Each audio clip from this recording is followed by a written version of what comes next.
जो लोग मेरे इस चैनल पर नए हैं या फिर मेरा ये वीडियो किसी और सोशल मीडिया प्लेटफॉर्म पर देख रहे हैं, वो मेरा YouTube channel political Tamasha with doctor Arshi को सब्सक्राइब करके वहां पे लगी बेल आइकॉन को जरूर दबा दें ताकि आपको हमारे आने वाले हर वीडियो की अपडेट्स मिलती रहे। और दोस्तों, अगर आपको हमारा काम पसंद आता है, हमारे वीडियोस पसंद आते हैं, तो www.patreon.com/dr अर्शी खान पर जाकर डोनेट करके आप हमारे काम को सपोर्ट कर सकते हैं। तो चलिए आज के सियासी तमाशे के सफर को शुरू करते हैं।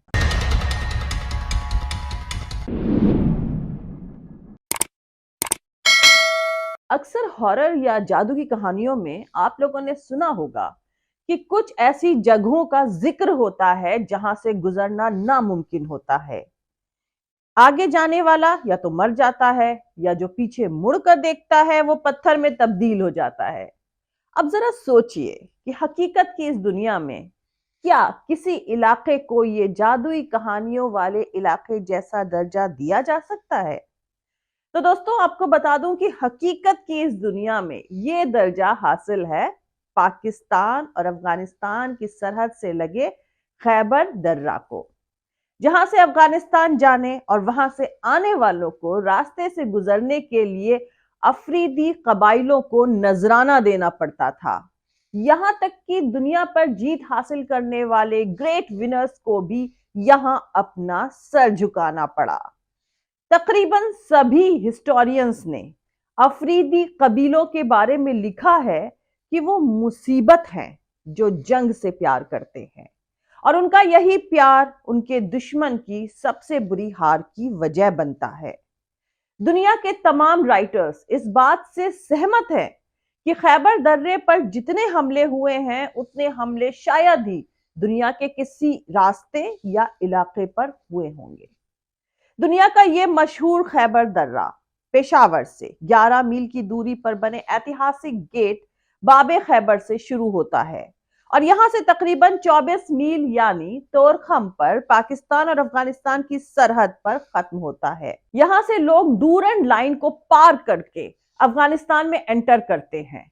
बाबे खैबर और तोरखम के बीच ये इलाका बुरी नीयत से आने वाले किसी भी शख्स के लिए इतने खतरों से भरा हुआ है जिसकी मिसाल कहीं और नहीं मिलती है। यही वजह है कि दुनिया और इस इलाके में विजेता कहलाने वाला कोई भी हुक्मरान इस दर्रे और यहां रहने वालों को काबू में नहीं कर सका। दोस्तों, ईरान को जीतने के बाद पख्तूनों के गांधारा सूबे पर जीत का मकसद रखने वाले सिकंदर द ग्रेट की फौज को खैबर दर्रे पर सबसे ज्यादा मुखालिफत का सामना करना पड़ा था और फिर अपनी मां के कहने पर सिकंदर को अपना रास्ता बदलना पड़ा था।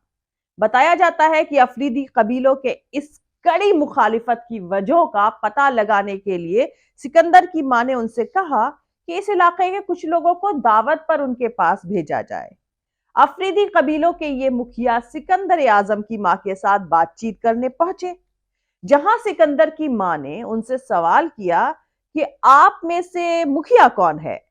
इस पर सभी ने दावा किया कि वही मुखिया है और यहीं पर सिकंदर आजम की मां को एहसास हो गया कि जब ये लोग अपनों में से किसी को खुद से बड़ा मानने को तैयार ही नहीं है तो वो सिकंदर आजम को क्या मानेंगे।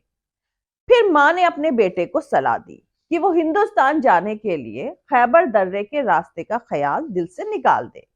इसीलिए सिकंदर आजम को अपना रास्ता बदलना पड़ा और वो बाजौड़ के रास्ते अपनी मंजिल की तरफ बढ़े। दोस्तों, मौजूदा पाकिस्तान के इलाकों में सिकंदर आजम के दाखिल होने के रेफरेंस में एक farmer British governor sir Olaf कारो ने अपनी किताब पठान में लिखा है कि सिकंदर पेशावर में दाखिल नहीं हो सका और उसने जिन नदियों को पार किया वो को सुसुपला और गोरिस थी।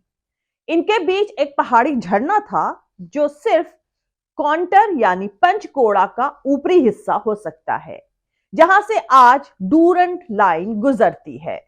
और सिकंदर ने अभी के बाजौड़ के एरी गायों के नवागई का रास्ता लिया। एग्रीकल्चर और हरे भरेपन के चलते भारत को वॉरियर कब्जा करके इसे अपने अंडर में करना चाहते थे। इन विजेताओं ने गांधारा यानी पख्तूनों के सूबे का रास्ता अपनाया, जहां खैबर दर्रा उनके रास्ते की सबसे बड़ी दीवार बना। वहीं हिस्टोरियंस लिखते हैं कि जब जहीरुद्दीन बाबर अपनी ताकत के भरोसे भारत पर जीत हासिल करने की उम्मीद में خیبر کی طرف چلے تو افریدی ان کے راستے میں لوہے کی دیوار بن گئے۔ پھر بابر کو سمجھ میں آ گیا کہ طاقت کے بل پر وہ خیبر درے کو پار نہیں کر سکتے ہیں، اور اگر ایسا ہو بھی گیا تو افغانستان کی طرف بڑھتے ہوئے انہیں پیچھے سے ہمیشہ انسیف ہونے کی فکر لگی رہے گی۔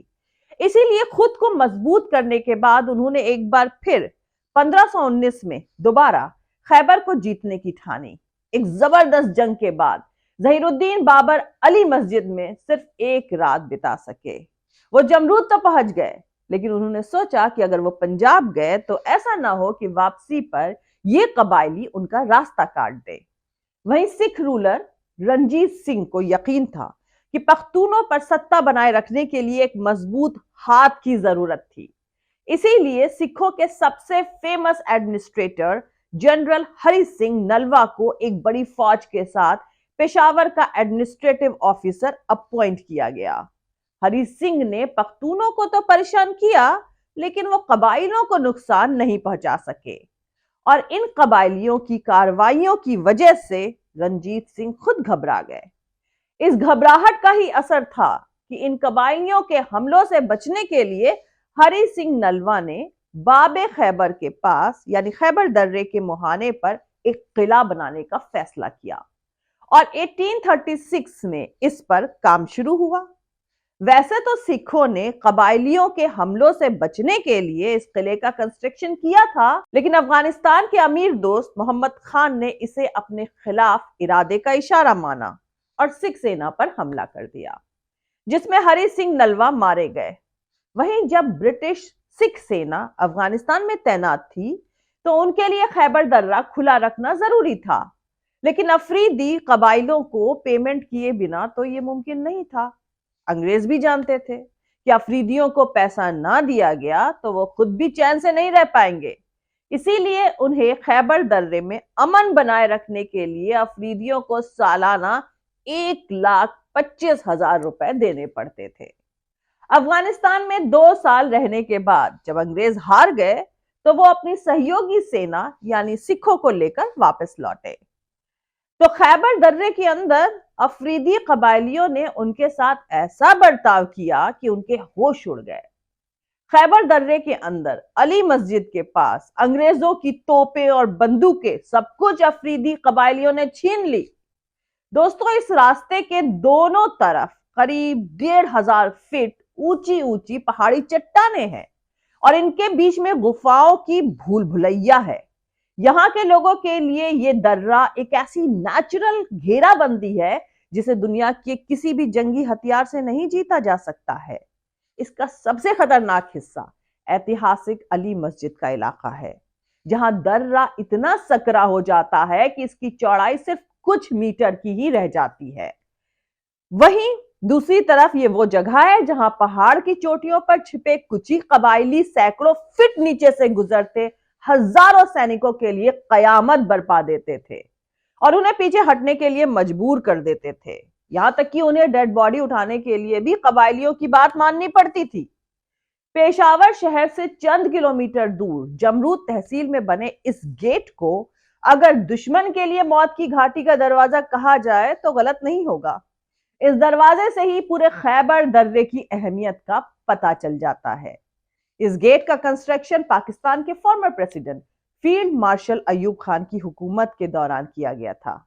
جون 1963 میں اس کا کنسٹرکشن پورا ہوا تھا اور اس میں تقریباً 2 سال لگے تھے۔ اس گیٹ پر لگے بہت سارے انسکرپشن یعنی شیلا لیکھوں پر ان حکمرانوں اور انویڈرز کے نام لکھے ہیں جنہوں نے اس راستے کا استعمال کیا ہے۔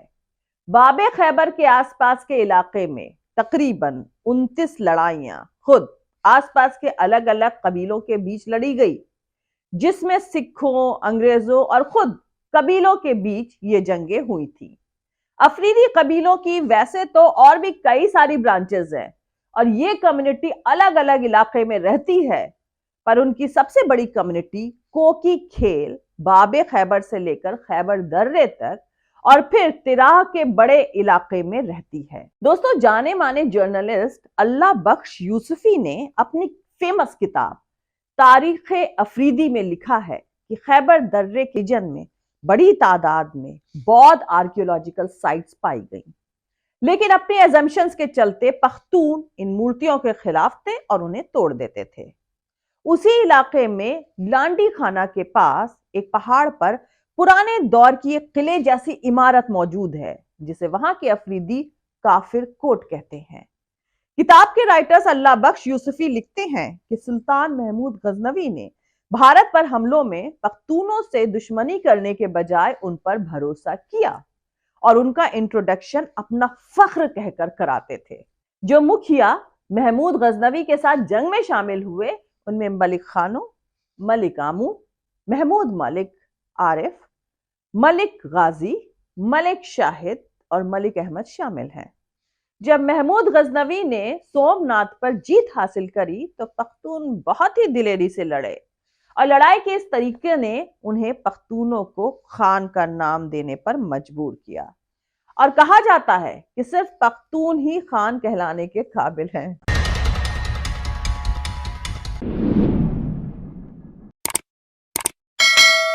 तो दोस्तों आज के लिए इतना ही।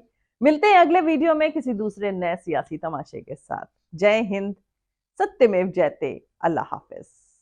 दोस्तों हमारा पूरा वीडियो और दूसरे और वीडियोस देखने के लिए हमारा YouTube channel political Tamasha with doctor Arshi को सब्सक्राइब करके वहां पे लगी बेल आइकॉन को जरूर दबा दें, ताकि आपको हमारे आने वाले हर वीडियो की अपडेट्स मिलती रहे।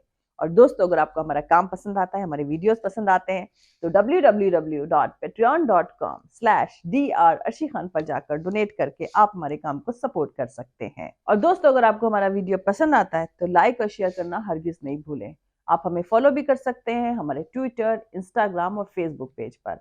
मेरा ट्विटर हैंडल है @arshi_aziz khan।